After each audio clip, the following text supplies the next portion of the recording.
Kabanata 1841. Ang katangi-tanging pintuan ay sinipa, at ang amoy ng pulbura ay napuno ang hangin. Maraming mga kalalakihan sa itim na kasuotan ang pumasok sa lalong madaling panahon. Pumasok si Lebron, dala ang kanyang baril na pilak. Nakasuot siya ng isang tuxedo na may isang top hat tulad ng dati, ang kanyang buong hitsura ay sopistikado at tulad ng isang ginoo. Agad na natakot sa tanawin si Kate. Lebron. Gayunman, mahinahon na lumakad si Harvey at pinangalagaan si Kate sa kanyang likuran. Ang mga mata ni Brennan ay nagsimulang kumibot ng natatakot. Hindi niya inisip na agad na dadating si Lebron habang binanggit niya ang pangalan ni Lebron. Sinukat ng buo ni Lebron si Harvey na may interes. Siya ay walang pagmamadali. Binati siya ni Harvey, "Lebron. Hindi ko inakala na magkita ulit tayo sa lalong madaling panahon. Wala akong pakialam kung bakit ka naririto, ngunit kailangan mong magbayad para sa mga pinsala na dinulot mo dito." Hindi sumagot si Lebron, "Sa kung paano ko ginagawa ang mga bagay, handa akong barilin ka at mamatay sa sandaling lumakad ka sa labas." Sa kasamaang palad, hindi na makapaghinti si Prince Jean. Nais niyang patay ka na ngayong gabi. Gayun din, hiniling niya sa akin na ipadala si Miss Walker hanggang Paramount. Kung nais mong mamatay ng mapayapa, Harvey, iminumungkahi kong huwag mo akong pigilan. Kung hindi, magtatapos ka sa isang kahabag-habag na estado. Tumawa si Harvey, kaya hindi na makapaghinti si Lucas. Mas maganda iyon. Papatayin kita muna, at pagkatapos ay papatayin ko siya. Malulutas nito ang problema sa isang lakad. Masasaktan ako dito. Papatayin mo ako, pagkatapos ay papatayin si Prince Jean. Paulit-ulit na sinabi ni Lebron, ang kanyang mga labi ay kumakapit sa isang mapanirang pagngisi. Sino ka sa palagay mo, Harvey York? Isang prinsipe ng Mordo. Marahil isa sa mga batang masters ng Walsing. Nais mong patayin ang prinsipe ng aking pamilya. Patuloy na mangangarap. Itinaas ni Lebron ang kanyang mga daliri sa isang iglap na siya ay tapos na makipag-usap. Ang mga kalalakihan sa itim na kasuotan ay nagsimulang kumalat at tinanggal ang safety pin ng kanilang mga baril, hinaharangan ang bawat solong exit na maaari nilang mahanap. Naturally, dumating si Lebron ng gabing iyon upang pumatay. Kahit na gusto niyang patayin si Harvey, kailangan din niyang makuha ang buhay ni Kate. Ang operasyon upang masecure ang posisyon bilang pinuno ng sangay ng Mordo ng Lungmen ay nasa puntong dapat itong gawin sa lalong madaling panahon. Sa madaling salita, nauubusan na ng oras sina Lucas at Justin. Kinakailangan para sa kanila na mapuksa si Harvey, ang kanilang mga hadlang lamang, bago magpatuloy ang lahat. "Senyor, dapat mong e-save si Harvey. Humihiling ako sa iyo. Kung maililigtas mo siya, gagawin ko ang gusto mo." Labis na bulalas ni Kate, ang kanyang mga mata ay umiikot nang makita niya iyon. Nasa panganib si Harvey. Huli na, napangiti si Brennan sa pagnanais ni Lebron na patayin si Harvey, na tila hindi natatakot sa kamatayan. "Binigyan ko siya ng isang pagkakataon. Sinabi ko sa kanya kung ano mismo ang gagawin upang ma-save ang kanyang sariling balat. Ngunit siya ay masyadong mapagmataas upang tanggihan ang alok. Ngayon na nakilala niya ang isang malakas na kalaban, hindi ko rin ito isasaalang-alang kung humingi siya na nasa ilalim ng aking pakpak. Kate, hindi mo na kailangang magdalamhati sa tulad ng isang taong may pagmamalaki na walang talento. Hayaan mo lang siyang ipaglaban ang kanyang sarili." Ang pangungutya ay isinulat sa buong mukha ni Brennan. Ang makita si Harvey sa isang lugar na tulad nito, ay napuno siya ng kinang ang kanyang mga mata. Gayunpaman, ganap na hindi pinansin ni Harvey si Brennan. Sa halip, kinuha niya ang kanyang telepono upang magpadala ng isang mensahe. Si Tyson at ang dati niyang pinagkakatiwalaang mga subordinate ay wala sa paligid, ngunit ang nangungunang alagad ni Oliver na si Rachel ay malapit lang dito. Sinabi sa kanya ni Harvey na makarating doon ng mabilis habang pinagmamasdan niya ang mga armadong tauhan ni Lebron. Naging sabik si Kate. Ang pagtanggi ni Brennan na tulungan si Harvey, ay nawala ang kulay ng kanyang mukha. Senyor, kung protektahan mo si Harvey, kukunin ko. Sumasang-ayon ako dito. Kate, tiningnan ni Brennan ang kaakit-akit na mukha at kaaya-aya na katawan ni Kate, at tinanong, seryoso ka ba? Kung ganoon ang kaso, para sa iyo, bibigyan ko siya ng isang huling pagkakataon upang humingi ng tawad ngayon. Mas ginusto ni Brennan na lumuhod si Harvey sa harap niya kaysa sa mamatay. Maraming taon na siyang humahabol kay Kate. Ang kanyang pagsamba na nagmula sa kanyang mga unang taon ay naging posibilidad. Walang pakialam si Kate sa mangyayari sa kanya. Gusto lang niyang mabuhay si Harvey. Tinitigan niya si Harvey na may kaaya-aya na hitsura. Harvey, tumigil sa pagiging matigas ang ulo. Hayaan ang aking senyor na tulungan ka ng isang beses. Kung hindi mo na naisin iyon, mamamatay ako kasama mo. Agad na lumakad si Kate at tumayo sa tabi ni Harvey upang lumaban sa kay Lebron, sa kabila ng mga protesta ni Brennan. Ang mukha ni Brennan ay hindi nasisiyahan. Nakikita niya ang katapatan ni Kate kay Harvey. Ang mas maganda na si Kate ay kay Harvey, mas gusto ni Brennan na luluhod si Harvey sa harap niya at hawakan siya. Kate, ikaw. Nang makita kung gaano ka matigas ang ulo ni Kate, nagbuntong hininga si Harvey. Hindi niya pinansin si Lebron, ngunit nag-aalala siya na hindi aatres si Kate kung hindi niya sinabi ang anumang bagay na maganda kay Brennan. Sinulyapan ni Harvey si Brennan at sinabi, pasensya na, Brother Brennan. Ako ay walang ingat bago.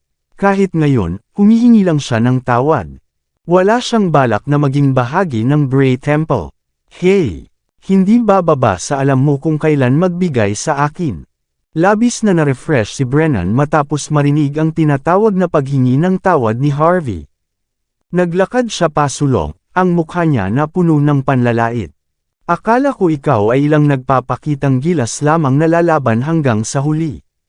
Mukhang duwag ka pala sa lahat. Lahat ay puro salita lamang at walang kagat. Kung alam mong mangyayari ito, bakit kahit naabala na subukan na magpakita?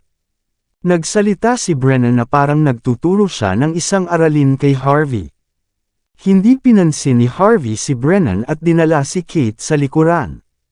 Doon, nakita niya si Rachel kasama ang kanyang mga tauhan na umaakyat sa mga dingding. Samantala, pinahihit ni Lebron ang kanyang pilak na baril sa paligid bago dahan-daang hinayla ito. Lebron, sapat na. Hindi ito isang lugar para magpakita ka. Kahit sina Lucas at Justin ay kailangang lumuhod kung nandito sila, hayaan ka lang. Si Brennan ay nagmamarcha ng diretsyo, malamig ang mukha niya. Ako si Brennan Stanton, ang nangungunang alagad ni Chief Leonard Bray. Dahil nais ni Harvey na nasa ilalim ng aking pakpak, siya na ngayon ang aking alagad at tagasunod ni Chief Leonard. Nagbigay na ng mga utos si Master, walang pinapayagan na hawakan ang isang strand ng buhok ni Harvey. Ang sinumang gumawa nito ay papatayin ng walang pagsisisi. Hinayla ni Brennan ang kanyang kamay at ipinakita ang isang jade badge na may pangalang Bray na inukit dito. Punong Leonard Bray. Nabigla ang armadong mga tauhan ni Lebron. Namula si Lebron, si Harvey, isang tagasunod ni Chief Leonard. Ang iyong alagad. Ang pangalan lamang ay nagawang sugpuin kahit ang isang retiradong Amerikanong hari ng armas. Si Kate, na nakikinig mula sa likuran, ay ngumiti ng maligaya. Hindi mahalaga kung ano ang susunod na mangyayari, ma-save lang niya si Harvey. Maraming salamat sa lahat ng sumusubaybay. Please subscribe and follow my YouTube and Facebook channel, Pilipino Novel. Maraming salamat po. Tama iyan. Si Harvey ang aking opisyal na alagad.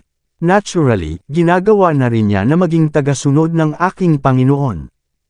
Alam ko na ang iyong pakay ay walang kaparis, Lebron. Ngunit dapat mo ring malaman ang mga kakayahan ng aking Panginoon. Inaasahan kong bibigyan mo ng respeto ang aking Panginoon. Siyempre, dapat ding ipaliwanag ni Harvey ang kanyang sarili sa paggalang sa iyo at sa kay Prinsipe Jean. Paano ito? Gagawin ko siyang lumuhod sa harap mo. Ipadala ang video kay Prince Jean, at pareho tayong pupunta sa ating maligaya na paraan. May problema ba? Binato ni Brennan, bawat hakbang na puno ng lakas, na parang siya ang may pangwakas na sasabihin para sa sitwasyon. Ang kanyang maliit na pagpapakita na maaaring gumawa na ang mga armadong tauhan ni Lebron ay nais na magkaroon sila ng isang anak tulad ni Brennan. Masyado siyang mabangis. Paano siya makapagsalita ng ganyan kay Lebron? Di nagtagal, bumalik si Harvey mula sa likuran. Pinahigpit ni Brennan ang kanyang mga mata kay Harvey at labis na nabigla, "Harvey, inalagaan ko na ang lahat para sa iyo. Lumuhad sa harap ni Lebron ngayon, at ang iyong buhay ay maliligtas.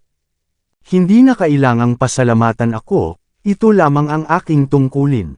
Lumapit si Harvey kay Brennan, walang ekspresyon ang kanyang mukha. Siya pinutol ng malamig, "Kailan ko sinabi na ako ang magiging alagad mo? Mahalaga ba ang iyong pagmamataas dito? Patay ba ang iyong utak? Ikaw, Harvey, mas alam mo kung ano ang mabuti para sa iyo." Ang ekspresyon ni Brennan ay nagbago ng walang tigil. "Alam mo ba ang sinasabi mo? Sinasabi mo na tinatanggihan mo ang aking proteksyon. Lebron, huwag maniwala sa isang salita na sinasabi niya. Siya ang aking alagad, inamin man niya ito o hindi." Nais ni Brennan na mabulabog si Harvey sa kamatayan sa sandaling ito. Inalagaan niya ang lahat, at siya ay malapit nang bumalik sa bahay na may isang kagandahan sa kanyang mga kamay. Gayunpaman, nagpa siya ang taong pinag-uusapan na lumakad ng diretsyo sa mga bisig ng kamatayan. Bakit ang taong ito ay sabik na mamatay? Wala ba siyang pakiramdam? Nang inig si Kate nang marinig niya ang mga sinabi ni Harvey mula sa likuran. "Harvey, paano ka magiging tanga dito? Hindi ka alagad ni Brennan, at hindi ka rin tagasunod ni Chief Leonard." Ang interes ni Lebron ay napukaw. "Akala ko susubukan mong panatilihin ang pamagat upang ma-save ang iyong sariling balat, bata. Hindi ko akalain na lalabas ka lang ng ganyan." Kawili-wili. Mahinahong sumagot si Harvey, "Sa totoo lang akala mo ba ako ay isang tulala na katulad niya? Naniniwala ako na ang ilang pamagat ay hindi maililigtas ang aking buhay. Dahil narito ka, malinaw na darating ka para sa death warrant. Kalimutan si Chief Leonard, hindi mo rin bibigyan ng respeto kahit ang Diyos na napunta siya rito upang pigilan ka. Tama ba ako, Lebron?" Si Lebron ay sumagot ng walang pasubali, "Tama ka. Kailangan kong aminin, isa kang matalinong bata. Nakakahiya na ang mga matalinong tao ay namamatay ng maaga. Kayong mga taga-bansang H ay palaging sinasabi na ang mga maliliit na tao ay palaging mamamatay sa larangan ng digmaan bago ang kanilang buhok ay maaaring pumuti. Kalimutan ang pagiging tagasunod ni Chief Leonard, kahit na anak ka niya sa dugo. Tatapusin ko pa rin ang iyong buhay. Pagkatapos ng lahat, kailangan kong tapusin ang aking trabaho kung kukuha ako ng sweldo. Nais ng prinsipe na mamatay ka." Ang mukha ni Kate ay nadulas sa pagkabigla at kawalan ng pag-asa. Hindi niya naisip na matigas na igiit ni Lucas ang buhay ni Harvey, kahit na ano ang kalagayan. Kahit na, si Harvey ay nasa proteksyon ni Leonard. Maaari ba niyang makatakas sa kapalaran na ito? Ito ay ganap na naiiba kaysa sa nangyari sa paghabol sa kotse. Hindi man lang kumurap si Lebron tuwing pumapatay siya.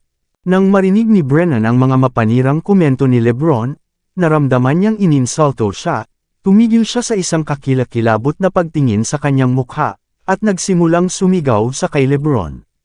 "Lebron, ano ba talaga ang ibig mong sabihin? Nakalimutan mo ba kung paano ginagawa ng aking Panginoon ang mga bagay? Hindi lang ikaw, maniniwala ka ba sa akin kung sasabihin ko na kahit si Prince Jean mismo ay maaaring tumigil sa isang solong tawag sa telepono?" Sampal, si Lebron ay walang tiyaga. Nakakainis, sumulong siya at isinubo ang kanyang palad. Og! Ang mataas at makapangyarihang si Brennan ay ipinadala na lumilipad na may isang sampal lamang mula sa kay Lebron. Sinubukan ni Brennan na bumalik, ngunit mabilis si Lebron at binigyan si Brennan ng isa pang sampal sa mukha. Sampal, si Brennan ay pinadala sa paglipad sa buong silid. Nang bumagsak siya sa lupa, ang dugo ay bumulusok mula sa kanyang bibig, kasama ang ilang mga ngipin. Ang kanyang puso ay napuno ng kalungkutan at sama ng loob. Sumigaw siya, "Lebron!" Bang! Itinaas ni Lebron ang baril at binaril sa tabi mismo ni Brennan. Siya ay sumigaw ng malamig, "Patuloy na tumahol, at papatayin kita." Si Brennan, na malapit sa pagsabog, ay pinilit na lunukan ang kanyang mga salita. Alam ni Brennan na gagawin ni Lebron ang sinabi niya. Kung si Brennan ay patuloy na maglalakad ng walang kaparirikan, tiyak na gagawin siya ni Lebron na isang bangkay. Isang tahimik at mapayapang mundo. Gaano kaganda. Tama, Harvey. Gumawa si Lebron ng isang kilos na nagsenyas sa kanyang mga tauhan upang makuha ng buhay si Kate habang siya ay tumingin ng mahinahon kay Harvey. Nag-away na ang dalawa dati. Alam ni Lebron na si Harvey ay isang matigas na kalaban. Ang kanyang prinsipyo ay upang labanan ang sinuman sa buong lakas, at hindi niya minamaliit si Harvey. Si Harvey ay walang ekspresyon at ang kanyang mukha ay nagpakita ng poker face. Binaril ni Harvey ang isang interesadong pagtingin kay Lebron, na hindi tumawag sa kanyang mga armadong tauhan. Bum-ontong hininga. Tapos na ang lahat. Malapit nang mahulog si Kate sa mga kamay ni Lucas. At nagawa na rin ni Harvey. Si Brennan, na sumasakop sa kanyang mukha sa lupa, ay hindi makakatulong ngunit nagbuntong hininga. Kasabay nito, hinamak niya si Harvey sa sandaling ito. Hindi ka ba nagpapakita ngayon? Hindi mo na kailangan ang aking proteksyon, tama? Paano ka hindi magkakaroon ng mga guts upang kumilos ng isang solong pulgada ngayon na pupunta sila mismo para kay Kate? Duwag ka, hindi ka naman lalaki. Ikaw ay bakla. Madali na nakalimutan ni Brennan na siya mismo ay hindi makakapagtaas ng daliri upang makatulong. Napakalaking galit niya kay Harvey.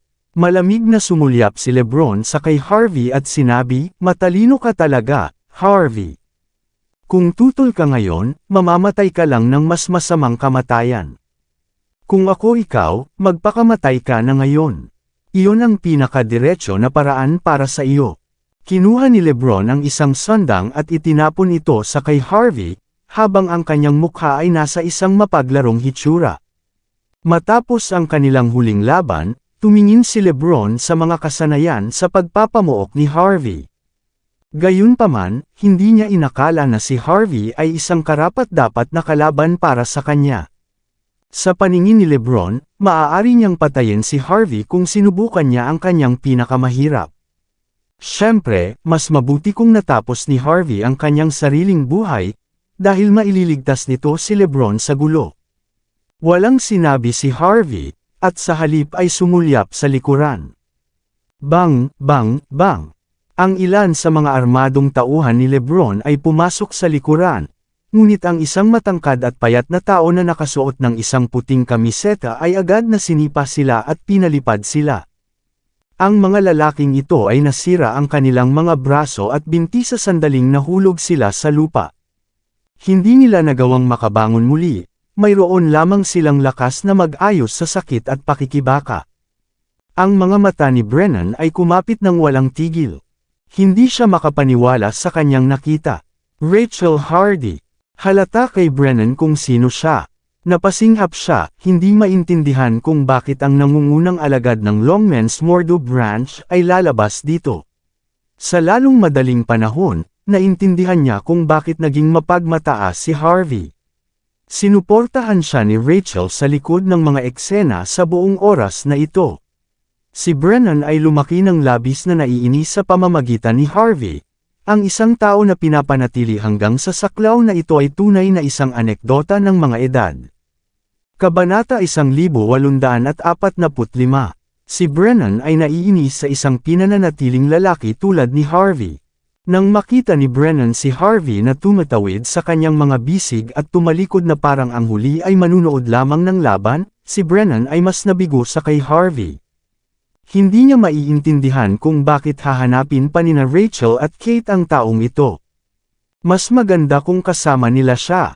Ang puso ni Brennan ay napuno ng paninibugho, paghanga, at puot ng sabay-sabay. Tumingin si Lebron kay Rachel, pagkatapos ay nagbuntong hininga. Hindi nakakagulat. Nagtataka ako kung bakit ang isang dayuhan ay maglakas loob na patuloy na pukawin si Prince Jean. Durugan ang lugar ni Prince Jean. Nanakawin ang kanyang babae. Kahit na umalis sa kanyang paraan upang lumaban kina Justin at Angelina. Inutusan ka ni Rachel sa lahat. Naramdaman ni Lebron na naiintindihan na niya ang lahat. Sinusuportahan ni Rachel si Harvey ng lihim. Nagpapanggap siyang lumpo upang tumaas sa kapangyarihan, na nagdulot ng kaguluhan sa Longmen's Mordo. Kamakailan lamang, nabuo ni Rachel ang isang alyansa kay Aiden. Kung siya ay nasa kapangyarihan bilang ganito, pareho silang makakaisa sa isang nakararami na mga mas batang henerasyon sa sangay ng Longmen's Mordo. Ligtas na sabihin, madali siyang maging pinuno ng sangay kung itapon si Justin. At ang pinakamalaking suporta ni Justin ay si Prince Lucas mismo. Ang pagpapahintulot sa isang lalaki na ilayo si Kate at pigilan ang plano nina Justin at Lucas para sa isang nakaayos na kasal. Iyon ay dapat na plano ni Rachel. Si Lebron ay nakangiting naglalaro, pakiramdam na siya ay muling nagkakatawang tao ni Einstein, na para bang nalaman niya ang lahat. Rachel Hardy, mayroon ka talagang plano sa pag-iisip. Ngunit narinig mo ba ang isang kasabihan? Sa harap ng ganap na kapangyarihan, ang mga scheme at taktika ay walang kahulugan. Sa palagay mo maaari kang gumamit ng mga maliit na scheme laban kina Sir Walker at Prince Jean. Ano ang isang biro? Hindi lamang mabibigo ka sa pagprotekta sa kay Harvey ngayon, mawawala ka rin sa iyong sariling buhay dahil dito. Mahinahon na ngumiti si Harvey. Lebron, bakit ka naging patay sa katalinuhan mo? Hindi mo rin nalalaman kung sino ang boss dito, kaya bakit nagpapanggap na ikaw si Einstein? Siyempre, Sir York. Tumango si Rachel ng bahagya, pagkatapos ay agad na sumulong. Sir York. Medyo nagyelo si Lebron, bago pa man niya maisip na sa harapan na niya si Rachel. Kailangan niyang hilahin ang kanyang baril upang labanan muli. Bang! Isang bala ang binaril mula sa handgun. Hinawakan ni Rachel ang kanang kamay, na inilalantad ang isang nakatagong talam sa kanyang manggas. Sa isang mabilis na pagkilos, pinutol niya ang bala sa kalahati. Boom! Ilang hakbang na napaatres si Lebron matapos ang malakas na boom. Patuloy siyang nagpaputok ng mga shot mula sa kanyang handgun. Patuloy na pinag-swing ni Rachel ang kanyang nakatagong talam sa paligid, na epektibong hinaharangan ang bawat solong bala. Ngunit ang napakalawak na puwersa mula sa mga bala ay pinilit siyang mapaatres. Ang mga armas ay talagang mga modernong sandata para sa pagpatay. Kung walang tamang lakas, imposibleng lumaban sa kanila. Pinakawala ni Lebron ang isang galit na tawa sa kanyang mga pakikibaka. Sinabi ko na sa iyo, hindi ka maaaring manalo. Inabot ni Lebron upang kumuha ng isang mas malakas na pangangaso na rifle sa kanyang likuran. Sa pamamagitan ng isang magaan na paghila ng safety pin, ang pangangaso na rifle ay nakagawa na ng tama sa pagbaril kay Rachel. Boom! 10 bala ang kumalat sa parehong oras. Malaki ang binago ng ekspresyon ni Rachel. Hinayla niya ang kanyang Amerikana gamit ang kaliwang kamay, siya ay parang kalapati sa lupa at gamulong patungo sa kay Lebron. Ang kanyang nakatagong talam ay sumulong muli sa isang pag-atake.